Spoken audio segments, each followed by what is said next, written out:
Yo, dude. So since we're going to be working together, it's important that we, get to know each other. And we've already had a strategy session to, for me to get to know you and to kind of see where your challenges are and like where you've been.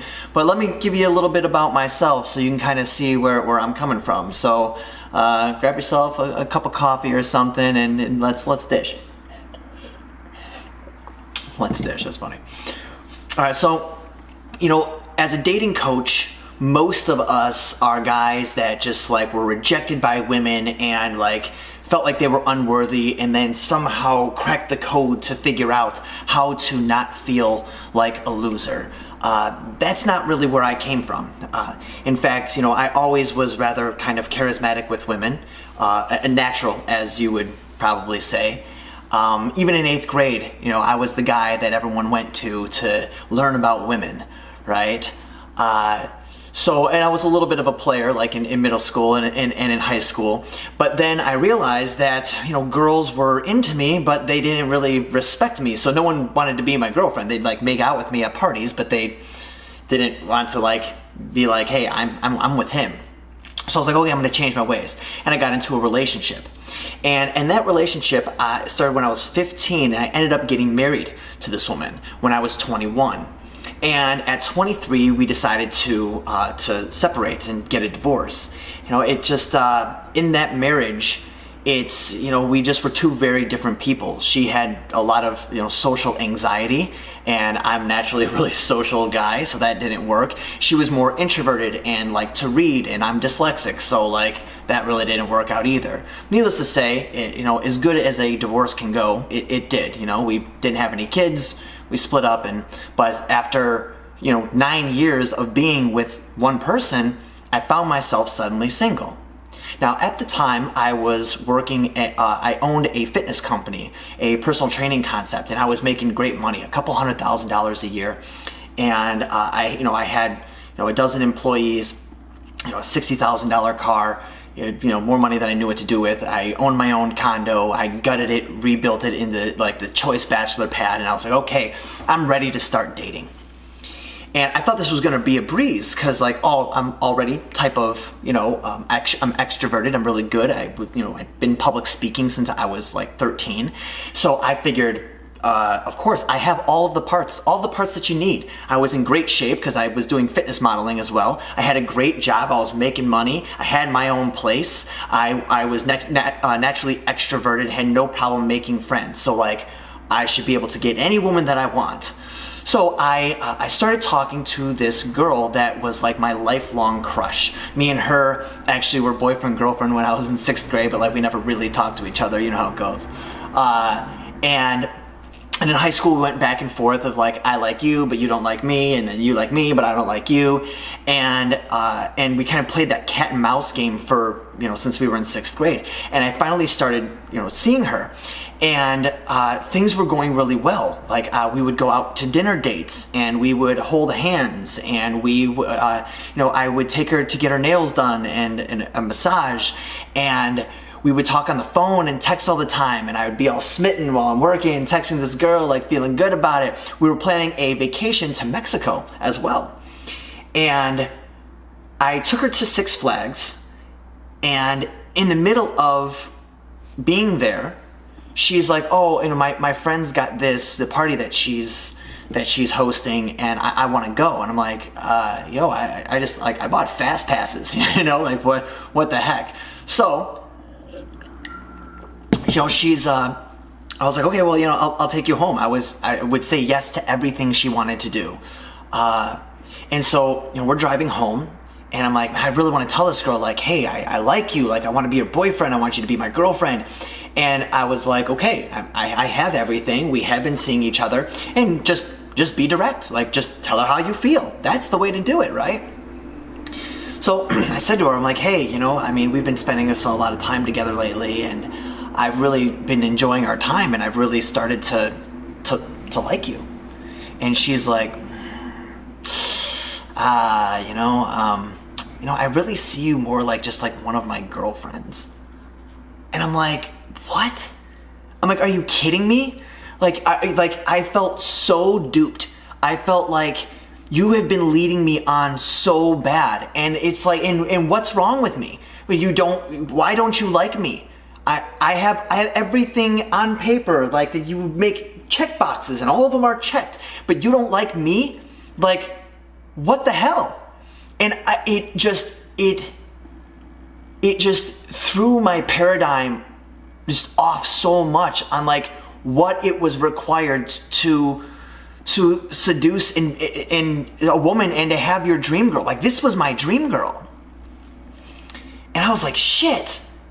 Like, if this isn't it, the nice car, the nice job, the, like, doing everything she says, being upfront and honest, just being myself, if that's not it, like, what the hell? Well, like, I was just more lost than ever. And that feeling inside of me where it was just like, you have no control. I was like, I never want to feel this again. Like, I'm going to figure this out because something's missing. There's something that I don't get. And so that started my journey of deconstructing seduction and love and relationships and good sex to figure out the inner workings and all the fine details of what makes this mechanism that is love, that is connection, work. And so I started interviewing girls, right? And I had a lot of girlfriends. And I started asking them, like, okay, what is it that you're looking for in guys? And I probably interviewed like 15 or 20 girls. And of course I was in my notebook, as I always am. And just like, there were no real answers.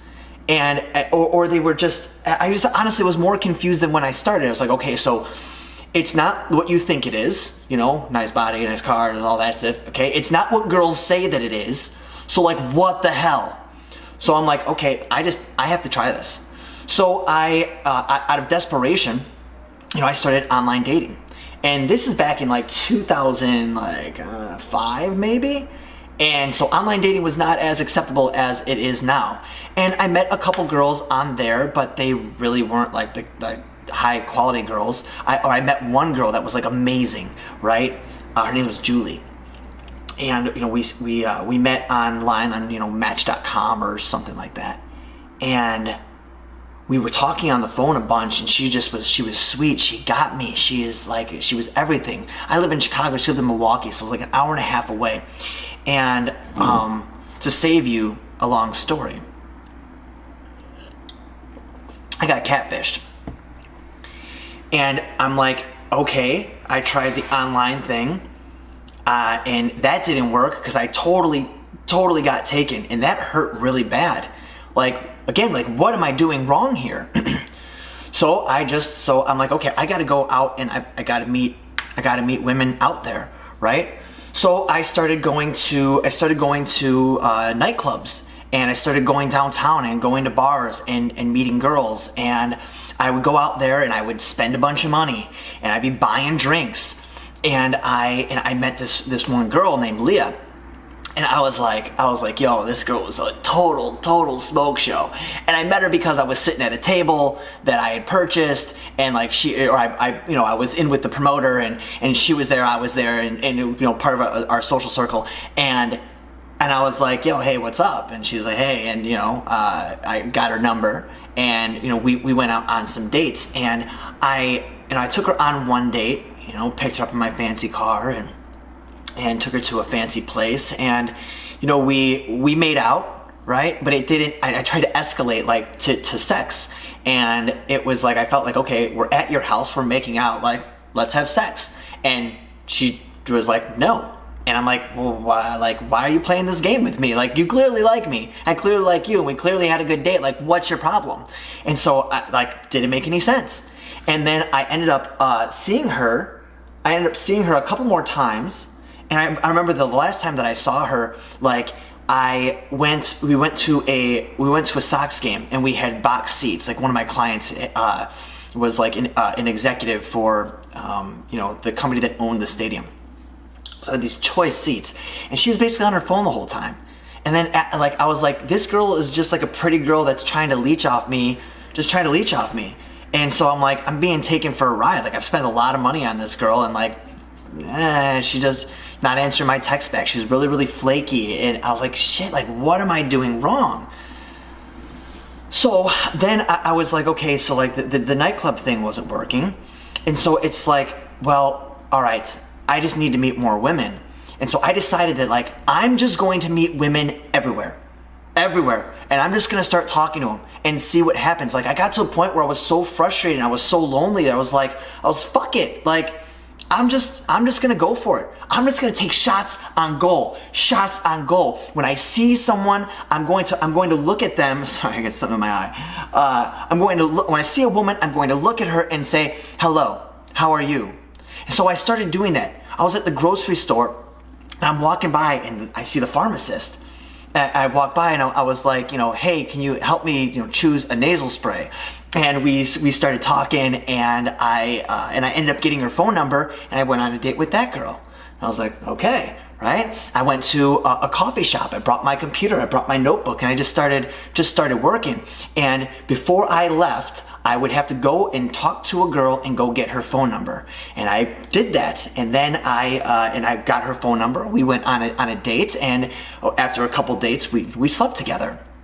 I was open to being set up by whoever wanted to set me up. The lady that cut my hair set me up with, her friend's niece or something like that.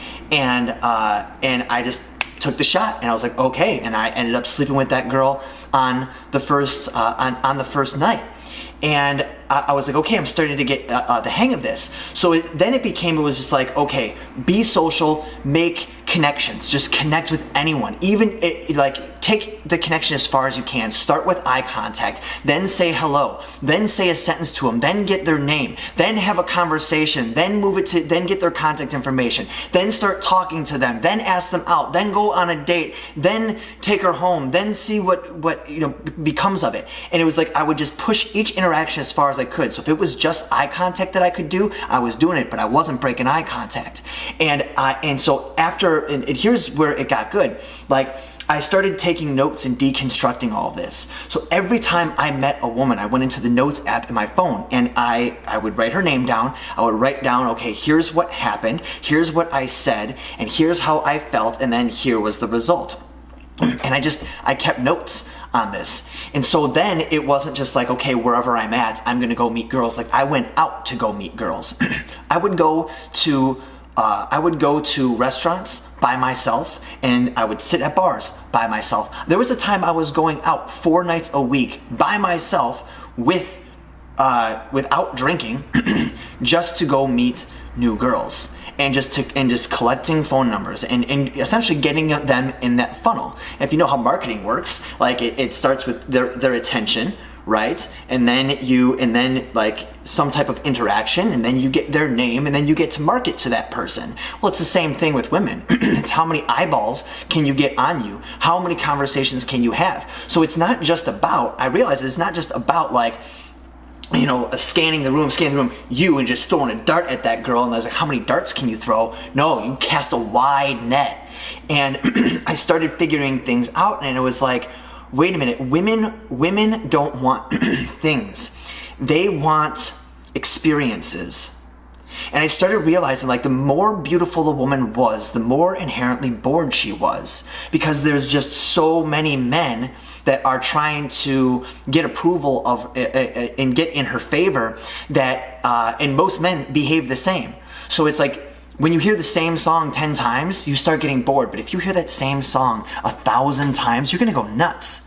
And so since all men are basically the same, the hotter the woman, the more times she's heard that song. And so the more bored she is. And so it was like, wait, they don't need a free drink. They don't need a fancy car. They don't need all of that stuff. What they need is they need to feel. They need to be entertained. And so I was like, okay, my job is not to just show them what I have. My job is to create an experience that pulls them away from the mundane bubble that is their life of same thing every day, same thing every day, same thing every day. I'm going around and popping bubbles and saying, hey, enter my reality because this is fun. And I started just, whatever they would say, I would take what she'd say and I'd do something with it, I'd play with it, and I'd give it back to her. And then and that's how the volley of the relationship worked. And so I would go to colleges. This is true, dude. I would go to colleges. I didn't go to college, okay? So I would go to other colleges and work in their libraries and ask girls for pencils and ask them for a number 4 pencil. I would go in the parking lot, and girls would be, in their car about to go to class and typing on their phone, and I would be jogging with my dog, and I'd knock on the window and I'd be like, "This is a stick up." And then I would do double guns, and they would laugh, and I'd be like, "Roll down your window." I'm like, "You're cute. What's your name? Who are you?" And I would start conversations, and I essentially was like unapologetic of like, "Yo, I just want to meet a good girl." Like we have so much access to the ability to connect with people, but we don't actually connect with people. And honestly, like, women want to be shaken out of the mundane, just doldrums of life. And as an Omega man, like, that's what you are. You're a facilitator of experiences. And it's like, but that's empowering. I realize, like, I'm a creator for women. This is a service to them. Whether I sleep with this girl or not, like, I made her day, and that made my day. When you know that you are a gift to others, like, and then you just want to give that gift over and over and over again. Man, and I remember, like, I would get to certain sticking points where I would have girls over, and I'd have my, like, routine at my house for bottles of wine and all of that stuff, and I'd play my guitar and my dog would do his tricks, and I would escalate, but then I'd get to a sticking point where it's like, okay, she'll come over, she'll make out with me, but she won't sleep with me. And again, I continued to reflect and become aware of exactly what was going on, so I could be intentional and mindful to shape shift it however I could. So after a while of doing this, I started helping other guys, younger guys that were just getting into college, that were a little bit shy, and I was like, wait a minute. And I started realizing, like, this shit works no matter what type of dude you are. And in fact, if you're a little bit overweight and you don't like your teeth, you don't find yourself particularly attractive or something, that type of guy can be more entertaining and more intriguing than a good-looking, smooth, charismatic guy, because that's what women expect. If you give them something that they totally did not see coming, you have more value when it comes to creating an experience with her. And that's what I started realizing. Like, I mean, guys that were 5'2" and 300 pounds were picking up hot girls. Like, guys that were just naturally shy, very introverted, and kind of like into themselves, so that, like, they were able to create for women this way. And they didn't have to do it by learning any of the little pickup routines that I had come up with. They would come up with their own. And then as they were getting numbers and stuff, they would be sending me screen grabs, like, "Oh, Spence, what do I say to this girl? How do I get the date?" And I found myself just sending, probably 5,000 text messages a month between the girls I was dating and all the guys that I was helping, and helping with their text game. And keep in mind, it was like 2009, 2010, so texting was just becoming a thing. iPhone came out in 2007 or something like that. So I started realizing, like, this shit works no matter what.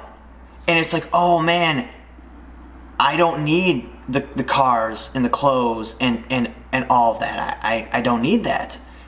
And it's funny, there was one guy that just, like, would not, he thought it was all about the material things. And he's like, if you didn't have all of these material things, then you wouldn't be getting the girls that you get.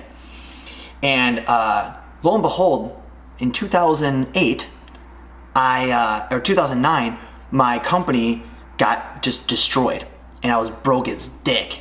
And I didn't have a car, I didn't have a job, I didn't have any money to take girls out on dates.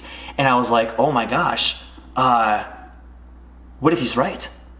What if I just think that I'm being charismatic? And I'll tell you what, dude, I'll cut to the chase, man. Like, the level, the quality of women and the quantity of women that I had after that was even higher. Maybe because I didn't have,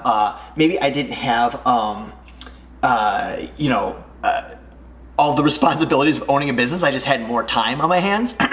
But I was like, I mean, I was having sex probably like 10 times a week, and I was seeing 4 or 5, 6 girls at a time. And I was booking out my schedule like 3 weeks in advance. And at the peak of it, I was, sending 8,000 text messages a month. And so because my company had went down, and I was super passionate about this, and I actually started getting good, and the guys that I was serving were actually getting like crazy awesome results. I started charging for it. Before guys would give me, hey, let me take you to lunch and ask you some questions. And so I started doing, monthly coaching where I would give them, 1 call a week and, text message support. And then once I filled up my calendar, I think I started at like $200 a month. And once that built up, then I couldn't take any more clients, and so I just raised my prices. And at some point, I was able to like sustain myself and pay all of my bills while doing this. And at that point, I was like, I was again dating multiple girls at the same time. They knew that I was dating other girls, and they were totally okay with it. And all of the guys that I was coaching were just absolutely crushing it. Okay. So after that, I started dating this girl who was an author, and she saw like some of the work that I had done and read some of my blog posts, and she was like, you need to serve the world with this. Now, back up the story a little bit. How I very first started kind of serving guys is I was going to write a book. I had a girlfriend for a short while. I was going to write a book on how to give oral sex because I was sick of saying the same damn thing over and over again. And she was like, no, you're not going to do that. Those secrets are for me. Well, once we broke up, I was like, forget this, I'm writing the book. And so I was giving like sex tips for guys, and and then realize that it's just so much more than sex. Like it's about getting into her mind and stimulating like her emotions. So, okay, fast forward a little bit. I meet this girl, this writer, and she's like, you need to bring this to the world. Because at this point, I was kind of doing it on the down low. Like I didn't want my mom knowing that I, was teaching guys how to eat pussy and pick up chicks. And she's like, you need to go mainstream with this. And so, I dated this girl for a couple of years, and I was doing public speaking events where I was doing seduction and foreplay events. So basically teaching men and women how to have sex. And I would bring in, demonstration genitals and stuff like that. And it actually took off with women way more than it did with men. Men were very, you know how it goes, dude. Like, you don't want to be publicly being told like how to work a pussy, We like to think that we know all that shit. So I was just like, all right, fuck it. Like, I'm just gonna teach women this. So for a good 2 years, that's what I was doing. Is I was doing a little bit of coaching with guys, but I was doing events and full-blown events. I was sponsored by Grey Goose, and we had 30 other sponsors, and we had 218 women sign up for one of our events. We had another one where we sold out $50 a ticket for 120 women or something like that. And so basically I was just teaching women how to seduce a man and make him loyal by how good the sex is. And then I broke up with that girl. She really helped my career like big time. And then she wrote a book called Dating Chase Walker, and built her own dating and sex career off of that book. So, and it's on Amazon if you want to read it. It's called Dating Chase Walker by Jillian Conley. And it's basically it's a biography of mine and her relationship and kind of how I came up in the dating industry. From there, I broke up with this girl, and I started wanting to get into and understand triad relationships, a relationship between 3 people. You see, here's the thing: like when you've got 2 people, and there's 10 variables of what you like and 10 variables of what she likes. When you get together, there's 100 variables, right? And that's what makes relationships so complicated, is you have to manage that. But when you add a third person, it's not 200, it becomes 1,000 variables. And so I was fascinated on how to master the energy and the flow and the relationships and the hearts and of course the sex between a man and 2 women. And so I started dating this girl, and we started dating other girls. And so we had, we went on a bunch of dates, we slept with a few girls, and then we actually got a girlfriend. And I explored the polyamorous relationships for a good 2 years. We had a couple girlfriends, a couple flings, and really a lot of those too became deeply spiritually connected relationships, and not just sexual, but although they were sexual. And essentially I was teaching guys how to build that life for themselves. So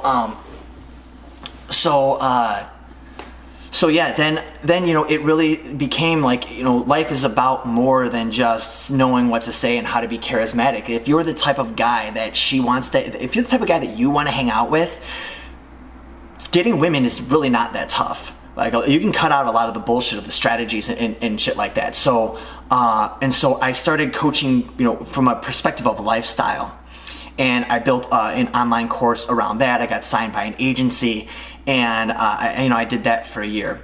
And after lifestyle, it's like, well, once you're in touch with yourself and in touch with the universe, and you're completely aligned, your emotions, your thoughts, your words, your actions are all in line, then it's just about pointing that compass in the right direction and pressing play, and then you can create whatever it is that you want, from relationships to money to identity, anything that you want, good health, whatever your mind can conceive, you can alchemize those thoughts into reality. So I started teaching that, and really getting into the spiritual elements of that. And I started holding retreats once a year called the Invincible Immersion, where I would share all the secrets of the universe that I've learned through all of my teachings and all of my trials, my personal trials, and all of the experience from all of my students.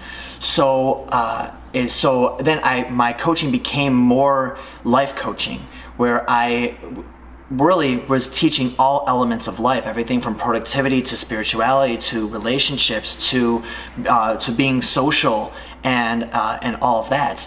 So fast forward to today, or a little bit more forward, I started doing, other dating coaches started hiring me to help them with their challenges when they got stuck. So it's like, who does the surgeon go to for surgery? They were calling me. And so my name got passed around in the industry for a while until someone introduced me to Tripp, who was living in Chicago at the time. And me and him got together just for some chats, and I shared with him some of my proprietary stuff that I've yet to share with you guys. Like, it'll be later on in this course and after the course, really. And I'd always been a fan of Tripp's. Like, I've been a fan of his for a long time.